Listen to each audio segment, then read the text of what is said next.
प्यारे बच्चों, क्या कभी ऐसा पॉसिबल है कि आप अंधेरे कमरे में हों और वहां पर पड़ी हुई हर एक वस्तु आपको साफ साफ दिखाई दे?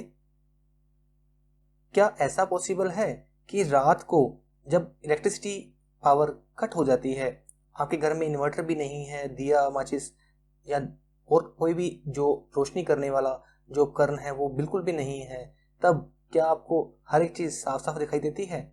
जी हाँ, मुझे पता है आप मोबाइल की बात कर रहे हैं कि मोबाइल से हम देख लेंगे, लेकिन मोबाइल भी नहीं है तब क्या पॉसिबल है? जी हाँ बच्चे, आप बिल्कुल सही सोच रहे हैं।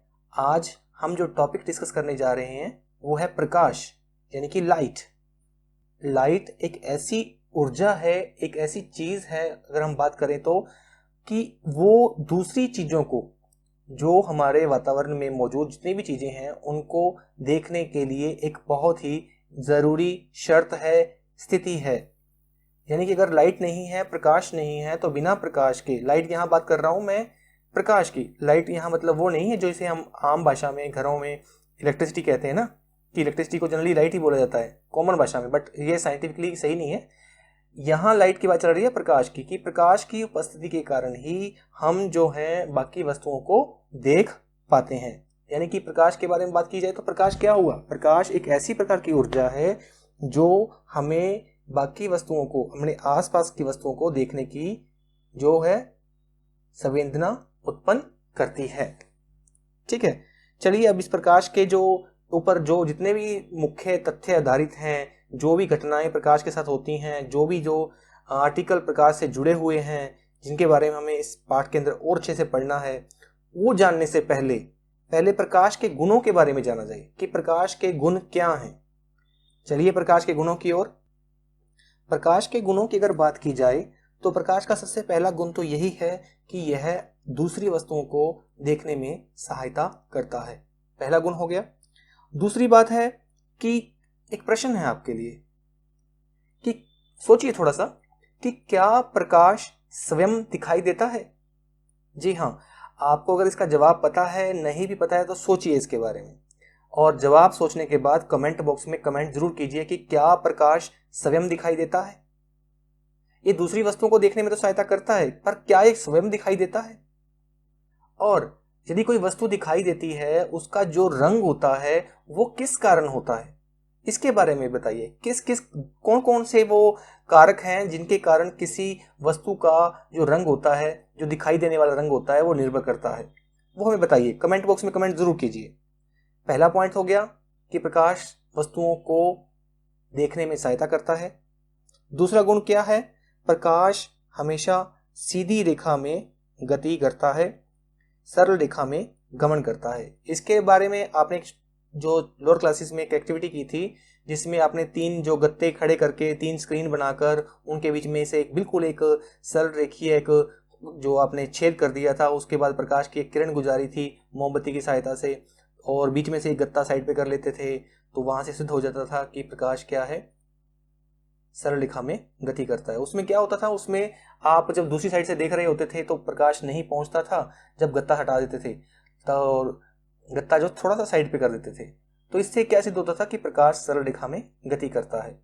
आप इस तरह और भी बहुत से एक्सपेरिमेंट कर सकते हैं कि प्रकाश की एक किरण लीजिए। किरण किस तरह से लेंगे आप? प्रकाश की किरण, आप मोमबत्ती ले लीजिए, मोमबत्ती रखिए, जलाइए, उसको जलाने के बाद आप इसी तरह से तीन गत्ते आप खड़े कीजिए, उनमें सुराख कीजिए, और खड़े करने का मतलब किसी स्टैंड की सहायता से खड़े कर लीजिए। जैसे डायग्राम बना रहे हैं हम यहाँ पर, जैसे इस तरह से तीन गत्ते सीधे सीधे खड़े कर लीजिए, और यहाँ पर एक मोमबत्ती रख लीजिए, और मोमबत्ती रखने के बाद यहाँ इनके बीच में से छलके के छोटे छोटे सुराख कर लीजिए, एक एक बिल्कुल एक सीधी रेखा में। अब जब यहाँ से आप देखेंगे, जब यहाँ से आप देखेंगे, देखने पर पाएंगे कि ये जो प्रकाश की किरण है बिल्कुल सीधी जा रही है, ठीक है। लेकिन जब इस बीच वाले गत्ते को थोड़ा सा खिसका देंगे, उधर या इधर खिसका देंगे, तब देखेंगे कि ये वाला प्रकाश यहाँ तक पहुंचता है, लेकिन इसके आर पार नहीं जा पाता। तो इससे यह सिद्ध हो जाता है कि प्रकाश क्या है, सीधी रेखा में गति करता है। बच्चों, वैसे तो प्रकाश के बहुत सारे गुण हैं, लेकिन यहाँ पर हम आपके क्लास के हिसाब से, जितने भी आपके स्टैंडर्ड के हिसाब से आते हैं, उन्हीं के बारे में डिस्कस करेंगे।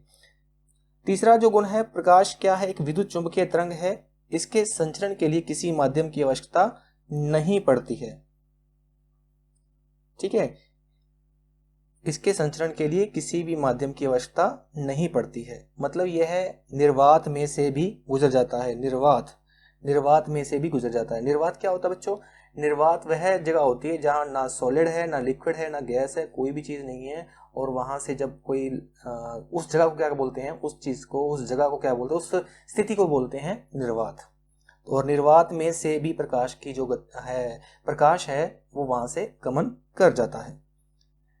चौथा है, प्रकाश अपारदर्शी वस्तुओं की तीक्ष्ण छाया बनाता है। बच्चों आपने ये सिंपल सी बात देखी होगी कि जब भी कोई आप प्रकाश के स्रोत के सामने आप आ जाते हैं तो उसके आपके पीछे, मतलब जिस साइड आपके लाइट है उसके अपोजिट साइड आपने देखा होगा वहां आपकी छाया बननी शुरू हो जाती है। ठीक है ना? और जो छाया बनती है वो किस कारण होगी? क्योंकि आप एक अपारदर्शी वस्तु हैं या ऑब्जेक्ट हैं जिसके आर पार लाइट नहीं जा पाती है, और जिसके कारण क्या है, जहां लाइट नहीं जा पाती है वहां पर अंधेरा होता है, उसे क्या कहते हैं? छाया कहते हैं। अगला है, प्रकाश की जो निर्वात में चाल है सबसे अधिक है, कितनी है? 3 गुना 10 की पावर 8 मीटर पर सेकेंड। ठीक है बच्चों, प्रकाश की जो चाल है वो अलग अलग माध्यम में अलग अलग होती है, इस बात का ध्यान रखिएगा। और जो सर्वाधिक होती है, जो अधिकतम होती है, वो किस में होती है? वो होती है निर्वात में। कितनी होती है? 3 गुना 10 की पावर 8 मीटर पर सेकेंड, ये याद रखिएगा। और जो अब मैंने बताया है दिमाग में रखिएगा, ये आने वाली क्लासेस में अगर आप 11th में या 12th में अगर साइंस लेते हैं, साइंस स्टडी करते हैं, तब भी आपको यह देखने को मिलेगा, सुनने को मिलेगा कि प्रकाश की जो चाल है वो डिपेंड करती है किस किस पे?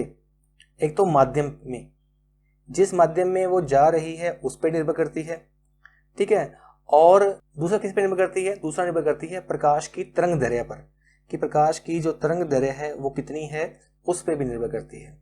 ठीक है, प्रकाश की तरंग दैर्ध्य और प्रकाश के जो माध्यम है, जिस माध्यम में वो जा रही है, उन दोनों पर निर्भर करती है। प्रकाश के बच्चों हमने 5 गुणों के बारे में डिस्कस किया। छठा गुण जिसके जवाब के लिए आपको मैंने कहा है कि आप कमेंट बॉक्स में कमेंट लिख के बताइए।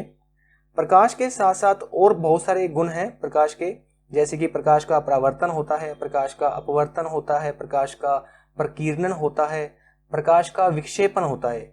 जो मैंने लास्ट में 4 टॉपिक बताए हैं, परावर्तन, अपवर्तन, प्रकीर्णन और विक्षेपण, ये 4 जो हैं ये आपके सिलेबस में है, 10th क्लास के सिलेबस में है। ये हम इसको विस्तार पूर्वक आने वाली अगली वीडियो के पार्ट में पढ़ेंगे। और इसके अलावा और जो हैं, जैसे कि डिफ्रैक्शन, इंटरफेरेंस, पोलराइजेशन, ये बहुत से कुछ और टॉपिक्स भी हैं जिनके बारे में आप 11th और 12th क्लासेस में स्टडी करेंगे। तो आज की वीडियो में हमने जो डिस्कस किया वो प्रकाश के गुणों के बारे में डिस्कस किया। तो आने वाली वीडियोस को देखते रहिए, सीखते रहिए, समझते रहिए।